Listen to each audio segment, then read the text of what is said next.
Hi అండి. అందరు పనులు అయిపోయినాయా? ఈరోజైతే మన ఇంట్లో అయితే మైసూర్ పప్పు, ఉల్లిగడ్డ, పచ్చిమిర్చి అన్నీ వేసిన, ఇటైతే జావ వేస్తున్నా. ఇంకా మైసూర్ పప్పు అయితే అయిపోయింది. టమాటా వేసేసిన, కొన్ని వాటర్ వేసి చేసిన.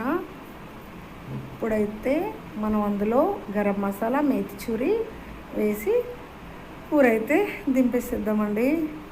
మీ వంటలు ఏంటి ఈరోజు మీ ఇంట్లో? ఇంకా పిల్లలకైతే స్నాక్ వచ్చేసి చల్ల చేసిన.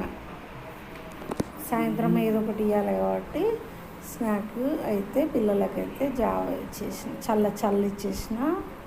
ఇలా రోజుకు ఒకటి వెరైటీ అన్నట్టు. ఇప్పుడైతే దోశలు చేస్తున్నాం. మళ్ళీ దోశలకైతే ఐస్ క్రీమ్ అనుకుంటున్నారా? కాదు, దోశల పిండి. నాలాంటి వాళ్ళు చాలామంది ఉంటారు కదండి, ఐస్ క్రీమ్ డబ్బాలు పడేయకుండా ఇట్లా చేసేవాళ్ళు.